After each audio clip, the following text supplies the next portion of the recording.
Shri Pushkar Singh Dhami sir से कि वे dice पर आकर महिला लाभार्थियों को और हम सभी को संबोधित करने का कष्ट करें।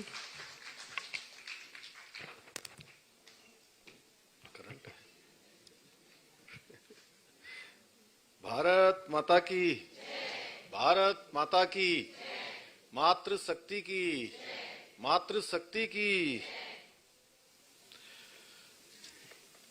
मुख्यमंत्री एकल महिला स्वरोजगार योजना के आज शुभारंभ अवसर पर अभी आप सब जिनको सुन रहे थे, आप सभी के लिए लगातार समर्पित होकर नई नई योजनाओं को लाने वाली हमारी सभी प्रकार की औपचारिकताओं को पूरा करवाने में भी आप सबके लिए बहुत संघर्ष करने वाली मातृशक्ति की प्रतीक,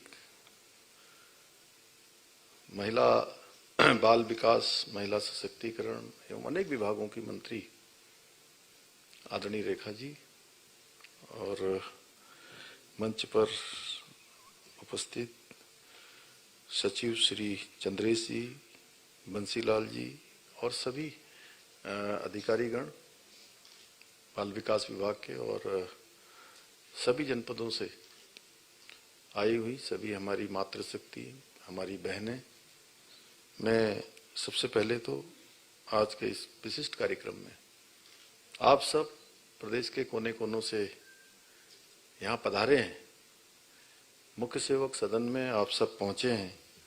मैं सभी मातृशक्ति को कोटि कोटि प्रणाम करता हूं और आप सभी का मुख्य सेवक सदन में आप सभी का स्वागत करता हूं, आप सबका अभिनंदन करता हूं।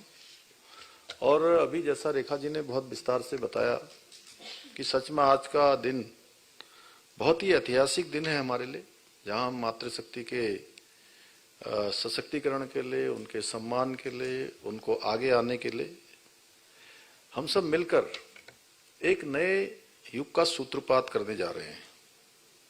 क्योंकि आज एक ऐसी योजना जिसका शुभारंभ होने जा रहा है जो न केवल आप सभी को आर्थिक रूप से सशक्त बनाएगी, बल्कि आपकी सुरक्षा, सम्मान और आत्मनिर्भरता का भी एक मजबूत आधार प्रदान करने वाली है। ये मेरे लिए अत्यंत हर्ष का विषय है कि आज इस मातृशक्ति को समर्पित मुख्यमंत्री एकल महिला स्वरोजगार योजना का आज शुभारंभ करने का आप सबके बीच में ये सौभाग्य प्राप्त हो रहा है। और आज हम केवल एक योजना को शुभारंभ नहीं कर रहे हैं, बल्कि हमारे प्रदेश की उन लाखों लाख महिलाओं के संघर्ष, उनके साहस, आत्मविश्वास को भी एक नई दिशा देने जा रहे हैं, जिन्होंने जीवन की विषम परिस्थितियों में कभी हार नहीं मानी। और सच में वैसे भी जो है कई बार जो कठिन चुनौतियां होती हैं, कठिन अवसर होते हैं, वो हमारे लिए वो चुनौती, वो कठिन समय जब हम साहस से काम लेते हैं, आत्मविश्वास से काम लेते हैं और अपने ऊपर भरोसा करते हैं और भगवान के ऊपर भरोसा करते हैं, तो वो सभी परिस्थितियां, स्थितियां, चुनौतियां, कठिन समय हमारे लिए एक अवसर बन जाता है, अपने को प्रूव करने का अवसर बन जाता है। और सच में आप सब लोगों ने अपने आप को प्रूव किया है, अपने को सिद्ध किया है और सरकार आपके साथ खड़ी है इस योजना के माध्यम से। और आने वाले समय में आप सभी लोग हमारे राज्य समेत, जैसा रेखा जी कह रही थी, हमारे राज्य समेत पूरे देश की जो हमारी मातृशक्ति है, जिनके सामने कठिन स्थितियां, परिस्थितियां पैदा हो जाती हैं, उन सभी के लिए प्रेरणा का स्रोत बनने वाली है।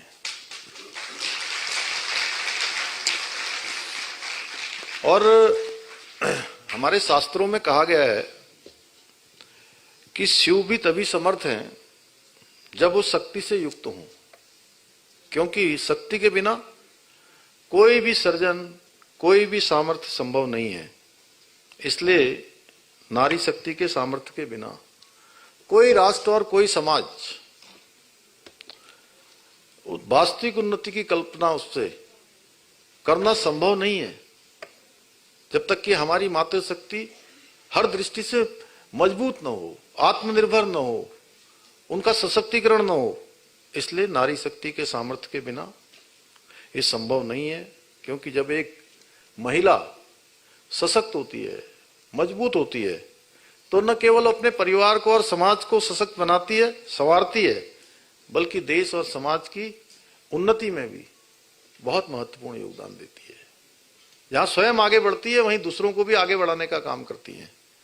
इसी क्रम को ध्यान में रखते हुए हम नारी शक्ति की सशक्तिकरण की दिशा में ये कदम उठा रहे हैं। मुख्यमंत्री एकल महिला स्वरोजगार योजना के अंतर्गत हम उन एकल और निराश्रित महिलाओं को संबल प्रदान करने का प्रयास कर रहे हैं जो जीवन की जिम्मेदारियां अकेले उठा रही हैं, और इस योजना के माध्यम से महिलाओं को उनकी रुचि और उनकी आवश्यकता के अनुसार स्वरोजगार या व्यवसाय शुरू करने के लिए अधिकतम 2 लाख रुपए तक की परियोजना स्वीकृत करने का प्रावधान किया जा रहा है, जिसमें 75% राशि हमारी सरकार के द्वारा सब्सिडी के रूप में, सहायता के रूप में प्रदान की जाएगी। और मुझे ये बताते हुए हर्ष हो रहा है कि आज इस योजना के पहले चरण में 6 जनपदों बागेश्वर, देहरादून, नैनीताल, पौड़ी, टिहरी और उधम सिंह नगर की हमारी 484 मातृशक्ति को, हमारी बहनों को पहली किस्त के रूप में 3 करोड़ 45 लाख रुपए की धनराशि सीधे उनके बैंकों में अभी ट्रांसफर हो गई है। जब आपको अभी आपका फोन बाहर मिलेगा तो उसमें आपका संदेश आपको प्राप्त हो जाएगा। ठीक है ना बैंक वालों? ऐसा तो नहीं है ना कि कहीं ऐसा ना हो कि मैं यहां से बोल रहा हूं और बैंक में पैसा नहीं गया है? चेक करवा लीजिएगा अभी है। और इसके साथ ही जो हमारे बचे हुए शेष 7 जनपद हैं, उसकी 540 महिलाओं को भी लगभग 4 करोड़ रुपए इसी महीने के अंत तक या मार्च तक, जैसा अभी विभागीय सचिव ने बताया यहाँ पर, डीबीटी के माध्यम से उनके खातों में भी पहुंच जाएगा।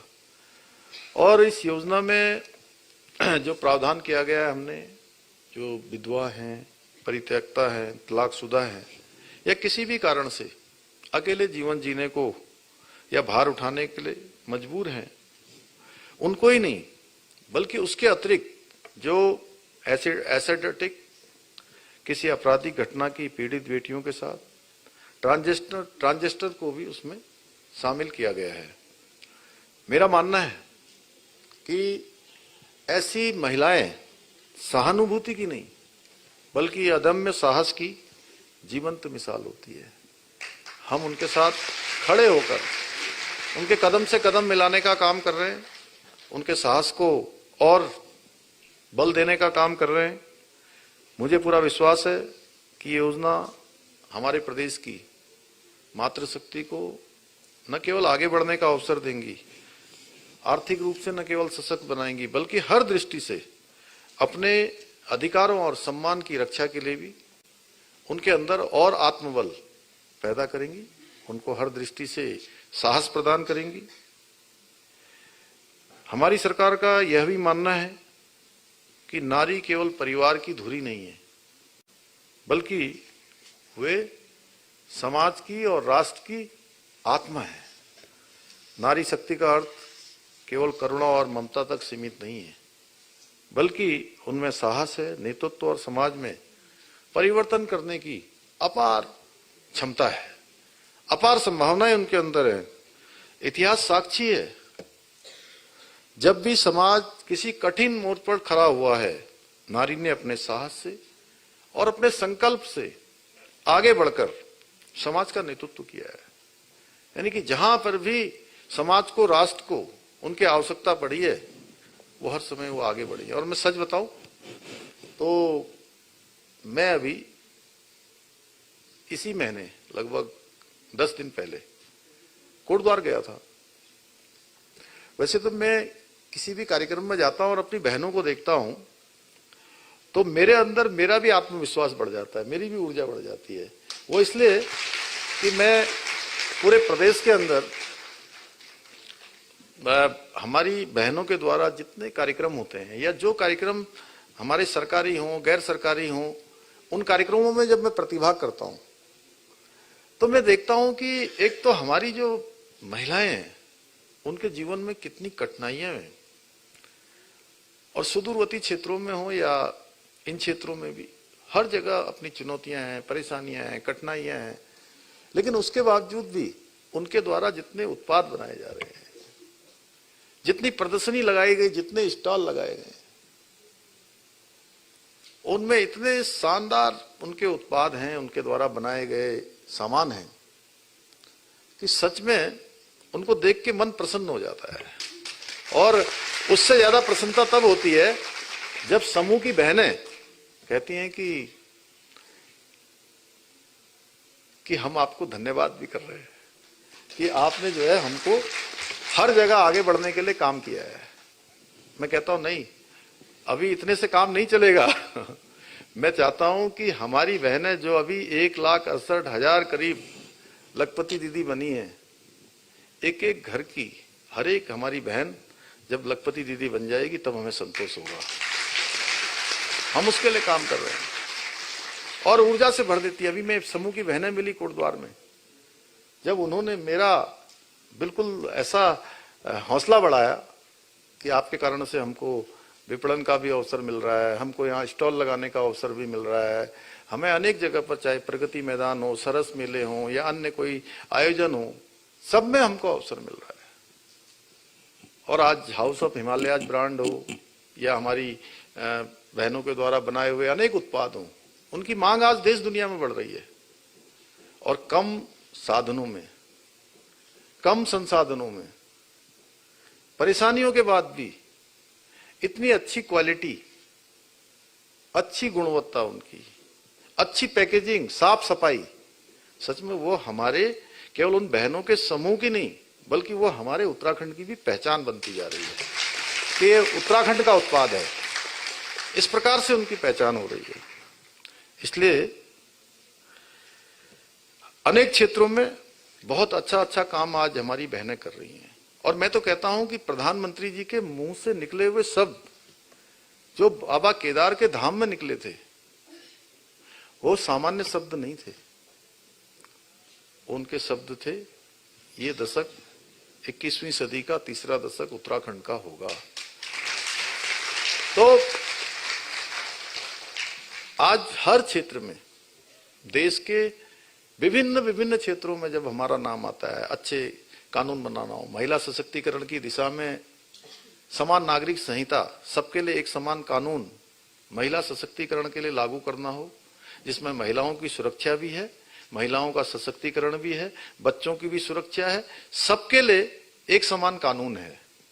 और देश की जो 50% से अधिक आबादी है आज हमारी मातृशक्ति की, उस 50% आबादी का 100% का कोई कानून है तो वो कौन सा कानून है? समान नागरिक संहिता का कानून है। और वो कानून सबसे पहले हमारे राज्य में लागू हुआ है। मैंने इतने ज्यादा विस्तार से कभी भी इस कानून के बारे में किसी के सामने नहीं बोला। मैं आज आपके सामने बोल रहा हूं कि ये महिलाओं को समर्पित कानून है हमारा। और दुनिया के जितने देश हैं, जितने सभ्य देश हैं और जो मुस्लिम देश भी हैं हमारे, जो आज बहुत अग्रणी देशों की सूची में शामिल हैं, उन सभी देशों में समान नागरिक संहिता का कानून लागू है। हलाला, इद्दत, कुरूतियां, 3 तलाक, बहुविवाह, इन सब से हमारी बहनों को इस कानून के बाद छुटकारा मिलने वाला है। और कहीं भी इस कानून का उल्लंघन होगा तो उसके लिए भी हमने विशेष व्यवस्था कर दी है। अभी कुरूतियां नहीं चलेंगी। क्या किसी को धर्म के नाम पर महिलाओं के शोषण की खुली छूट दी जा सकती है? क्या दी जानी चाहिए? क्या? तो हमने अपनी बहनों के हक में, अपनी मातृशक्ति के हक में ये कानून राज्य के अंदर लागू किया है। बहनों, आज अगर हम इतिहास को भी देखें तो जैसे रानी लक्ष्मीबाई जी ने रणभूमि में शौर्य का परिचय दिया। सावित्रीबाई फुले जी ने शिक्षा का दीप जलाया। कल्पना चावला जी ने अंतरिक्ष के क्षेत्र में अपना योगदान देकर भारत का मान सम्मान और स्वाभिमान बढ़ाने का काम किया। और आज की नारी खेतों में अन्न उपजाती है, प्रयोगशालाओं में नए आविष्कार करती है, अदालतों में न्याय की आवाज उठाती है और खेल के मैदान में हमारे तिरंगे को शान से आसमान की ऊंचाई तक पहुंचाने का काम करती है। नारी शक्ति अब केवल सहभागिता तक सीमित नहीं है, बल्कि नेतृत्व की भूमिका निभा रही है। वे निर्णय ले रही हैं, दिशा तय कर रही हैं और भविष्य गढ़ने का काम कर रही हैं। चाहे वो चंद्रयान 3 की मिशन की ऐतिहासिक सफलता हो, महिला क्रिकेट का विश्व कप जीतना हो, राष्ट्रीय रक्षा अकादमी से पास आउट होना हो, या फिर सेना या वायुसेना में अंग्रिम पंक्ति में। आपने देखा जब ऑपरेशन सिंदूर चल रहा था तो दोनों ही जो महिला पायलट थी हमारी, वही जो है पूरी सब जानकारियां हमको दे रही थी। कैसे कैसे हमारी सेनाएं किस प्रकार का साहस कर रही हैं, किस प्रकार का कर्तव्य कर रही हैं, किस प्रकार वीरता से आगे बढ़ रही हैं। ऐसे सभी मोर्चों पर आज हमारी मातृशक्ति काम कर रही है। हमारे देश की महिलाओं ने अपने हुनर से प्रत्येक क्षेत्र में अपना लोहा मनवाया है और आदरणीय प्रधानमंत्री जी के नेतृत्व में नारी तू नारायणी के साथ मातृशक्ति के कल्याण के लिए और सशक्तिकरण के लिए आज देश में निरंतर काम हो रहा है। देश की आजादी के बाद पहली बार मैं कह सकता हूं कि सभी सरकारों से अधिक काम प्रधानमंत्री मोदी जी के नेतृत्व वाली सरकार ने हमारी मातृशक्ति के उत्थान के लिए शुरू किया है। चाहे वो संसद में विधानसभाओं में 33% के आरक्षण से संबंधित बिल को मंजूरी देनी हो, आने वाले समय में बहुत बड़ी संख्या विधानसभा और लोकसभा में आप सबकी दिखाई देने वाली है। बेटी बचाओ बेटी पढ़ाओ अभियान हो, बेटियों की शिक्षा और सुरक्षा को प्राथमिकता देना हो, उज्ज्वला योजना लाकर चूल्हे के धुएं से मुक्ति दिलाना हो, लखपति दीदी योजना लाना हो, महिलाओं को आत्मनिर्भर बनाना हो, ट्रिपल तलाक जैसी कुप्रथा को समाप्त करना हो, ये सभी ऐतिहासिक काम मातृशक्ति के सशक्तिकरण के लिए प्रधानमंत्री मोदी जी के नेतृत्व में आगे बढ़े हैं। और हमारी सरकार भी राज्य के अंदर संकल्पित होकर कि हमारी मातृशक्ति आगे बढ़े उसके लिए काम कर रहे हैं। शिक्षा, स्वास्थ्य, उद्यमिता और नौकरियों तक प्रदेश के अंदर मातृशक्ति की भागीदारी सुनिश्चित करने के लिए लगातार हम प्रयास कर रहे हैं। हमारी सरकार के द्वारा उत्तराखंड में उत्तराखंड राज्य ग्रामीण आजीविका मिशन के माध्यम से ग्रामीण क्षेत्र की महिलाओं को सशक्त बनाने का कार्य किया जा रहा है। सशक्त उत्सव बहना योजना के माध्यम से और मुख्यमंत्री महिला स्वयं सहायता समूह सशक्तिकरण योजना के माध्यम से राज्य की मातृशक्ति को नए अवसर मिले उसका प्रयास किया जा रहा है। इसके साथ ही मुख्यमंत्री उद्यमशाला योजना के अंतर्गत पहले इनक्यूबेटर था, ये इसका नाम रूरल इनक्यूबेटर जो हमारा हवालबाग में और कोटद्वार में खुला हुआ था, अब हमने कहा है कि प्रत्येक जिले में इसका नाम बदलकर मुख्यमंत्री उद्यमशाला कर दिया है। और ये पहले केवल 2 ही जगह पर ट्रेनिंग होती थी, हवालबाग अल्मोड़ा में और कोटद्वार में, गढ़वाल मंडल का यहाँ और कुमाऊं मंडल का हवालबाग में। हमने कहा कि इससे काफी सारे हमारी जो बहनें आगे बढ़ना चाहती हैं, उनको प्रशिक्षण की आवश्यकता है, अनेक काम वो शुरू करना चाहती हैं, तो उनको घर के पास उनके जिला मुख्यालय में, जिला के आसपास कहीं ना कहीं इस उद्यमशाला के माध्यम से उनकी ट्रेनिंग होनी चाहिए, उनका प्रशिक्षण होना चाहिए। इसलिए प्रत्येक जिले में ये महिला उद्यमशाला योजना के अंतर्गत काम किया जा रहा है और उनके द्वारा निर्मित उत्पादों को एक ब्रांड के रूप में विकसित करने का भी काम किया जा रहा है।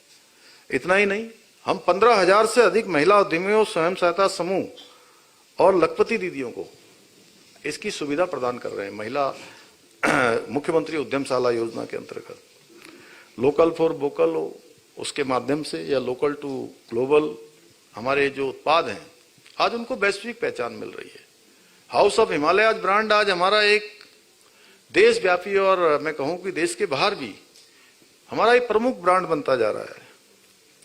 जिसके अंतर्गत हम उच्च गुणवत्ता वाले उत्पादों को विभिन्न ई कॉमर्स प्लेटफॉर्म्स और इन हाउस स्टोर्स के माध्यम से लोगों तक पहुंचा रहे हैं।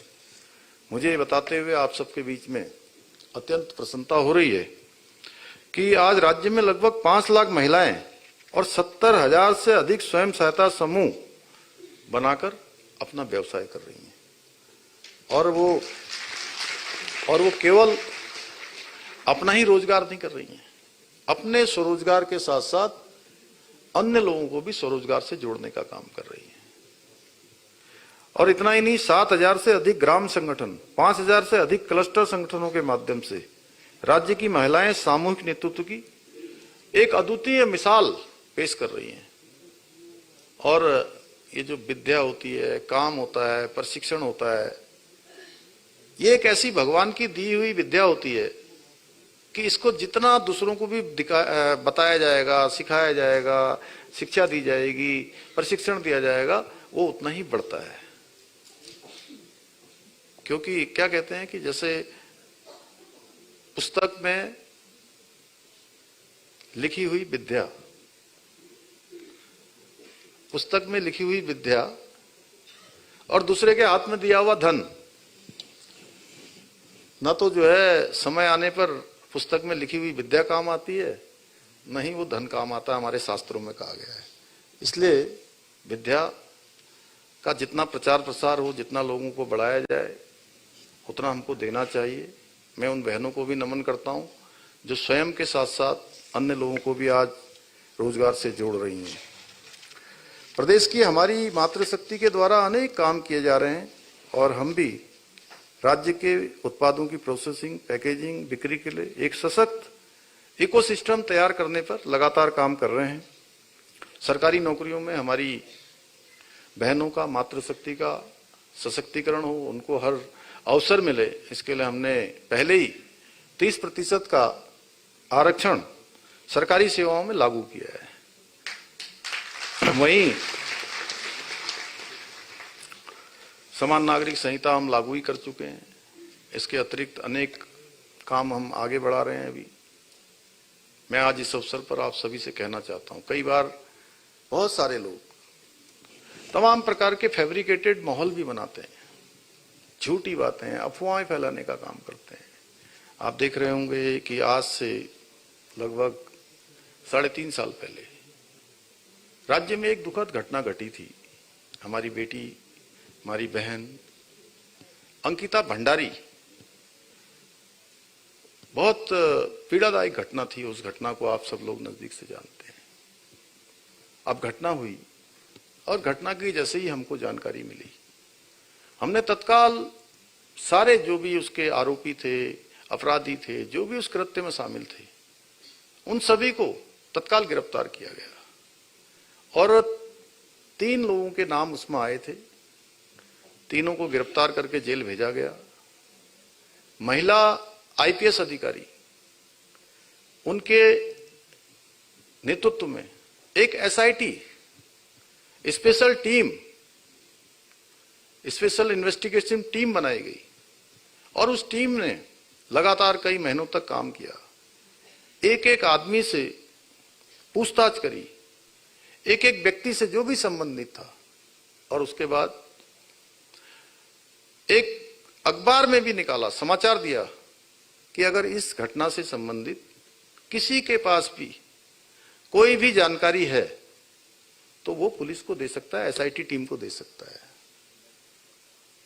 और उसके बाद जो भी जानकारियां इसको देनी थी, उन्होंने जानकारियां दी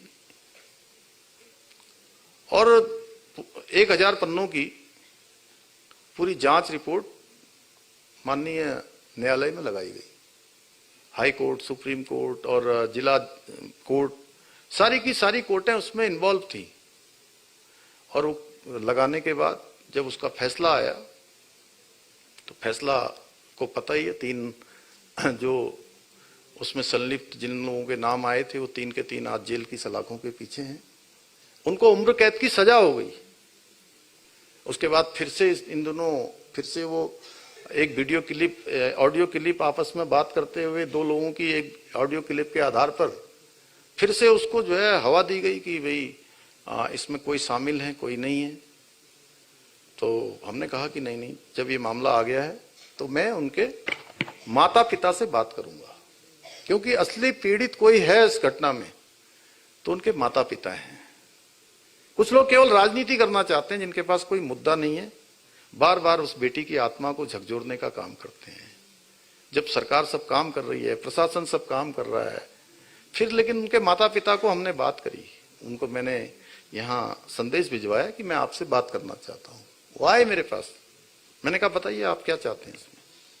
उन्होंने हमको कहा कि इसमें एक वीआईपी का जैसा नाम आ रहा है और हम चाहते हैं कि आप इसकी जांच करवा दीजिए। उन्होंने एप्लीकेशन लिख के दी, हमने जो है सीबीआई के लिए संस्तुति कर दी उनकी एप्लीकेशन के साथ। अब सीबीआई की जांच हो रही है, लेकिन कुछ लोगों को चूंकि और कोई उनके पास मुद्दा ही नहीं है, कोई ऐसी बात नहीं है, बार बार भावनाओं से खिलवाड़ करने का काम कर रहे हैं। अरे भाई, जब आप पूरा उनके माता पिता कह रहे थे, लोग कह रहे थे, अब सीबीआई करवा दी है। सीबीआई जांच करेगी, दूध का दूध और पानी का पानी हो जाएगा। और कुछ ऐसे भी लोग हैं उसमें, जब उन्हीं के ऊपर सीबीआई हो रही थी तो भाग रहे थे, कहते सीबीआई ठीक काम नहीं करती है। आपने भी सुना होगा। लेकिन अब केवल और केवल जो है राजनीतिक मुद्दा बनाने के लिए वो बार बार सीबीआई की बात करते हैं।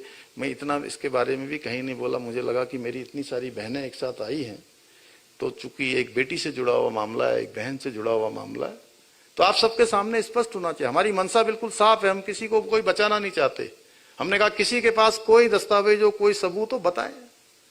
करेगी सीबीआई जांच करेगी, पुलिस जांच करेगी। अब जांच हो रही है तो कम से कम जांच होने दीजिए, उस पर सब्र रखिए।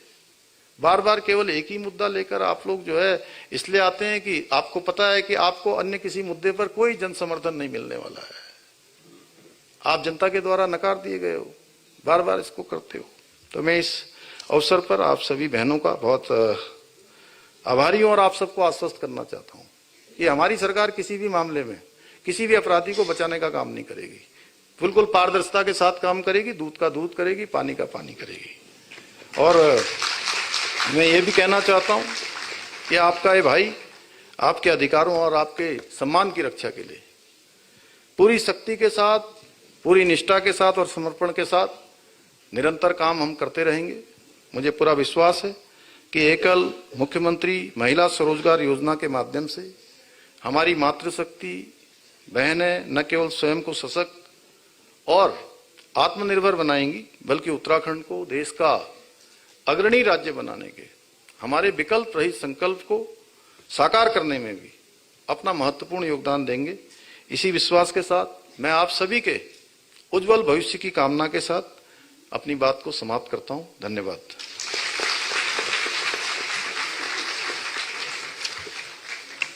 बहुत बहुत धन्यवाद माननीय मुख्यमंत्री जी, आपके आशीर्वचनों का